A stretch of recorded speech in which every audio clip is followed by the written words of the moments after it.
When it comes to all the wealth in the world, who owns the most? That's the question the anti-poverty organization Oxfam attempted to answer this week.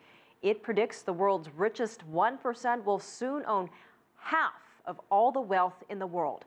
Now some questions are being raised about the report. More on that in just a minute. But first, there is no denying that income inequality is real. A small number of people own a vast amount of wealth. Still, there are some exceptions, like in Brazil. During the first decade of this century, income rose considerably more for its poorest citizens than the wealthiest. CCTV's Stephen Gibbs has insight.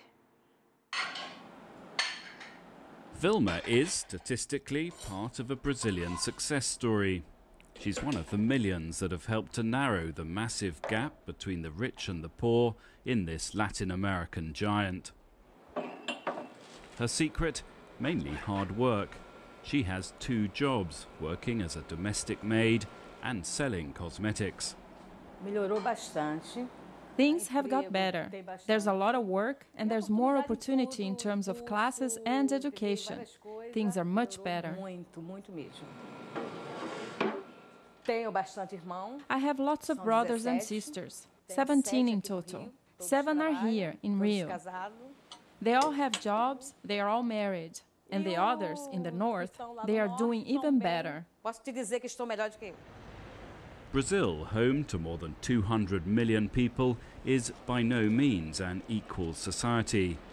But over the last couple of decades, it has achieved what many countries have found exceptionally difficult: economic growth without a growing economic divide.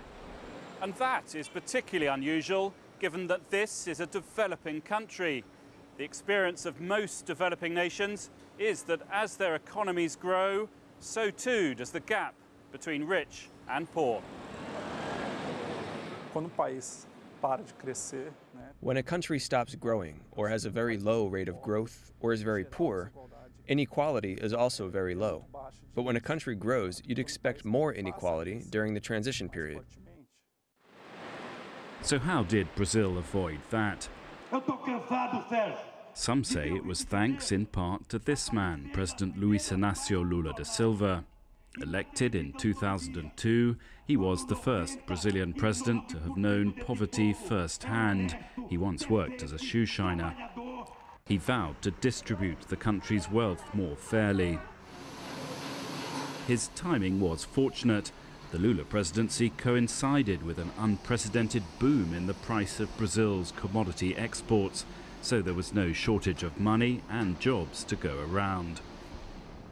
The government expanded social welfare schemes, including one in which the poorest Brazilian families are given cash handouts as long as they fulfill certain conditions, including that their children attend school.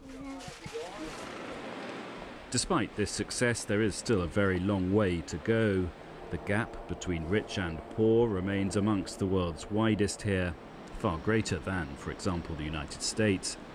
Enormous wealth is still in the hands of a few families. But overall, Brazil has quietly proved one thing: that it's not entirely inevitable that as the rich get richer, the poor stay poor. Stephen Gibbs, CCTV, Rio de Janeiro.